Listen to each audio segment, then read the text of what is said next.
নমস্কাৰ বন্ধু বান্ধৱী সকল পুনৰ এবাৰ সকলোকে আমাৰ এই চেনেলটোলৈ আন্তৰিক স্বাগতম জনাইছো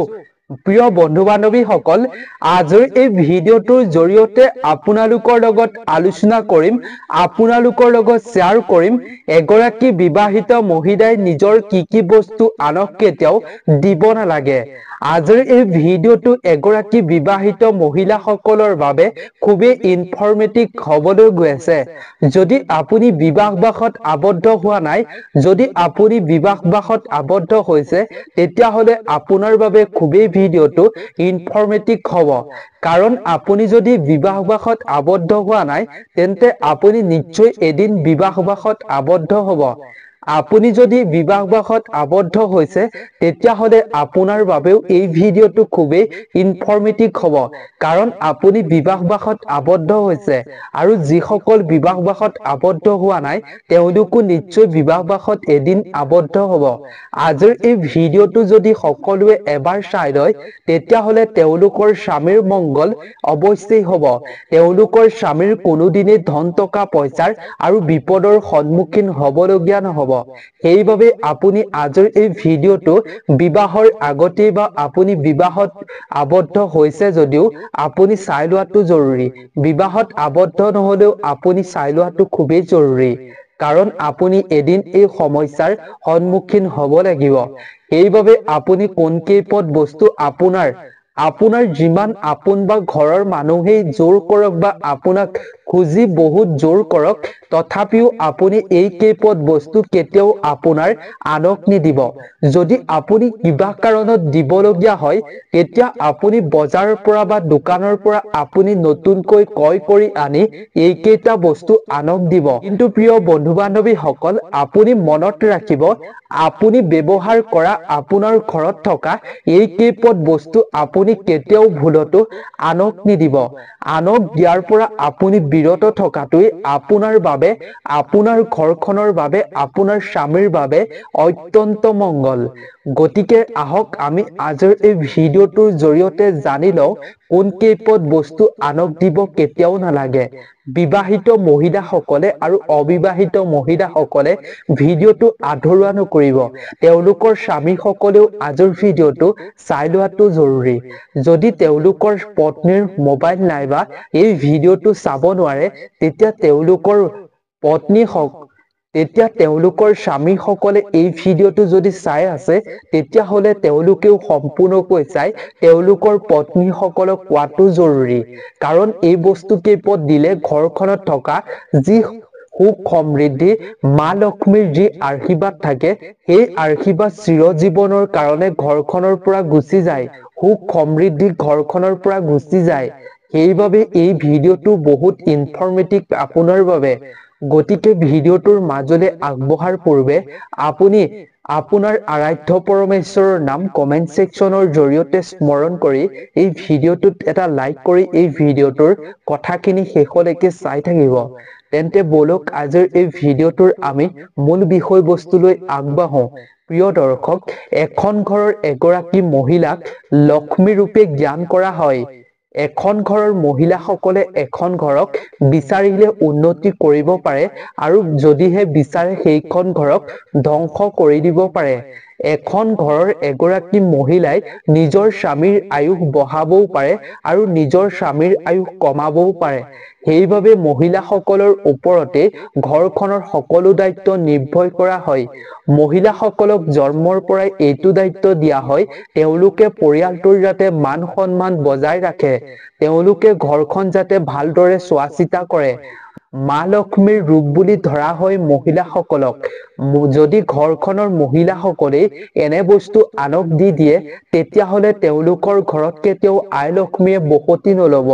আই লক্ষ্মীয়ে বসতি নললে আপোনাৰ ঘৰখনত কি সমস্যা হ'ব আপুনি নিশ্চয় ভালদৰে জানে আপোনাক তাৰ বিষয়ে কোৱাৰ প্ৰয়োজন নাই সেইবাবে আপুনি আজিৰ এই ভিডিঅ'টোৰ জৰিয়তে কোন কেইপদ বস্তু আনক দিয়াটো উচিত নহয় জানি লোৱাটো জৰুৰী তেন্তে আহক আমি জানো কোন কেইটা বস্তু আনক দিব নালাগে তাৰ আগতে এনে ধৰণৰ ইনফৰমেটিভ ভিডিঅ' সকলোতকৈ আগত পাবৰ বাবে এই চেনেলটো প্ৰতিজন ব্যক্তিয়ে সাবস্ক্ৰাইব কৰি ৰাখিবৰ বাবে একেবাৰে নাপাহৰিব প্ৰিয় বন্ধু বান্ধৱীসকল এগৰাকী বিবাহিত মহিলাই হৈছে স্বামীৰ গৃহৰ লক্ষ্মীৰ স্বৰূপ এই লক্ষ্মীৰ হাতত সীমাবদ্ধ থাকে স্বামীৰ ঘৰখনৰ সুখ আৰু সমৃদ্ধিৰ লগতে তেওঁলোকৰ ঘৰখনৰ ধন টকা পইচা হা সম্পত্তিৰ লগত জড়িত বহুত সম্পৰ্ক থাকে সেইবাবে বিবাহিত মহিলাগৰাকীয়ে নিজৰ পৰিয়ালৰ বাবে ঘৰখনৰ বাবে যেনেকৈ তেওঁলোকে ভাল বিচাৰে মংগল কামনা কৰে কৈ তেওঁলোকে এনে বস্তু কেইপটমান আনক দিয়াৰ পৰা বিৰত থকাটো এই নিয়মসমূহ মানি চলাটো অত্যন্ত জৰুৰী একেদৰে তেওঁলোকৰ ঘৰখনত আৰু তেওঁলোকৰ ব্যক্তিগত কিছুমান বস্তু আনক দিব বা দান কৰিব কেতিয়াও নালাগে নহলে নিজৰ ঘৰখনলৈ অপায় অমংগল আৰু ঘোৰ অমানিশা নামি আহিব পাৰে ঘৰখনত বাস্তুৰ কুপ্ৰভাৱ পৰিব পাৰে সেয়েহে এই বস্তু কেইপট কি জানি লোৱাটো জৰুৰী এক নম্বৰতে হৈছে এগৰাকী বিবাহিত মহিলাই নিজে ব্যৱহাৰ কৰা সেন্দুৰ আনক কেতিয়াও দান কৰিব নালাগে ব্যৱহাৰ কৰিবলৈ দিব নালাগে যদি আপুনি এগৰাকী বিবাহিত মহিলা হয় আৰু আপুনি প্ৰতিদিনে ব্যৱহাৰ কৰা সেন্দুৰটো আনক কেতিয়াও আপুনি ব্যৱহাৰ কৰিবলৈ দিব নালাগে বা আপুনি দান কৰিব নালাগে আনক ব্যৱহাৰ কৰিবলৈ দিলেও আপুনি অশুভ ফল জীৱনত লাভ কৰিব পাৰিব সেইবাবে আপুনি ব্যৱহাৰ কৰা সেন্দুৰটো কাৰোবাক ব্যৱহাৰ কৰিবলৈ দিয়াই হওক বা দান কৰাই হওক কেতিয়াও আপুনি নিদিব যদি কাৰোবাক ব্যৱহাৰ কৰিবলৈ দিবলৈ প্ৰয়োজন হয় তেন্তে আপুনি দোকানৰ পৰা এটা নতুন সেন্দুৰ কিনি আনি আপুনি ব্যৱহাৰ কৰিবলৈ দিব বা দান কৰিব তেনে কৰাটো একো আপোনাৰ বাবে অমংগল নহয় বুলি কোৱা হৈছে শাস্ত্ৰত বন্ধু বান্ধৱীসকল সেন্দুৰটো হৈছে মহিলাগৰাকীৰ স্বামীৰ বাবে আৰু ঘৰখনৰ বাবে মংগলৰ চিন বুলি কোৱা হয় সেইবাবে আপুনি এই সেন্দুৰটো কাৰোবাক দিলে ঘৰখনলৈ অমংগলৰ অহাৰ সংকেত প্ৰদান কৰে বুলি কোৱা হৈছে অমংগলৰ মান্যতা দিয়া হৈছে শাস্ত্ৰত ২ নম্বৰতে হৈছে এগৰাকী মহিলাই নিজৰ বিয়াত পিন্ধা পুৰণি কাপোৰ আনক কেতিয়াও দান কৰিব নালাগে এনে কৰিলে নিজৰ ক্ষতি হোৱাৰ লগতে নিজৰ আত্মীয় লোকৰ দুৰাৰোগ্য ৰোগত আক্ৰান্ত হ'ব পাৰে সেইবাবে আপুনি সাৱধান হোৱাটো জৰুৰী কিন্তু বিয়াত পিন্ধা কাপোৰৰ বাহিৰে অন পুৰণি কাপোৰ বা বস্ত্ৰ আপোনাক দান কৰাত কোনো বাধা নাই বুলি শাস্ত্ৰত কোৱা হৈছে কোনো বাধা নাথাকে পুৰণি কাপোৰ আনক দিয়াটো বস্ত্ৰ দান কৰাটো কোনো বাধা নাথাকে কিন্তু আপুনি যিজোৰ কাপোৰ বিয়াত পিন্ধিছিলে সেই কাপোৰজোৰ আপুনি কেতিয়াও দান কৰা বা লোকক ব্যৱহাৰ কৰিবলৈ দিয়াটো একেবাৰে অশুভ বুলি গণ্য কৰা হৈছে সেইবাবে বিবাহিত মহিলাসকলে তেওঁলোকৰ বিবাহত পিন্ধা সেই কাপোৰজোৰ কেতিয়াও কাকো আনক নিদিব তাৰ প্ৰতি আপুনি লক্ষ্য ৰখাটো অত্যন্ত জৰুৰী প্ৰিয় বন্ধু বান্ধৱীসকল ৩ নম্বৰতে হৈছে বিবাহিত মহিলাই দা কটাৰী কুঠাৰ চুৰি কাচি আনক কেতিয়াও দান কৰাটো অনুচিত আনক দিয়াটো উচিত এনে কৰিলে নিজৰ সংসাৰখনত আউল লগাৰ সম্ভাৱনা থাকে সেইবাবে এগৰাকী বিবাহিত মহিলাই দা কটাৰী কুঠাৰ চুৰি ইত্যাদি বস্তু কেতিয়াও দান নকৰিব তেনে কৰিলে আপোনাৰ সংসাৰখনৰ সম্পৰ্কৰ মাজত আউল লাগিব পাৰে ৪ নম্বৰতে হৈছে নিজৰ ঘৰত ব্যৱহাৰ কৰা ঝাৰু আনক কেতিয়াও দিব নালাগে এনে কৰাৰ ফলত মা লক্ষ্মীৰ খং উঠিব পাৰে ক্ৰুদ্ধ হৈ পৰিব পাৰে আৰু ঘৰখনত আপুনি আৰ্থিক দান্যতা দেখিবলৈ পাব পাৰে আৰ্থিক সমস্যাই আপোনাৰ ঘৰখনক আগুৰি ধৰিব পাৰে সেইবাবে কেতিয়াও আপোনাৰ ঘৰত ব্যৱহাৰ কৰা ঝাৰু আনক কেতিয়াও নিদিব প্ৰিয় বন্ধু বান্ধৱীসকল ৫ নম্বৰতে হৈছে বিবাহিত মহিলাই ষ্টিলৰ বাচন বৰ্তন আনক কেতিয়াও দান কৰিব নালাগে তেনে কৰিলে ঘৰখনলৈ অমংগল নিজে মাতি অনাৰ দৰে হয়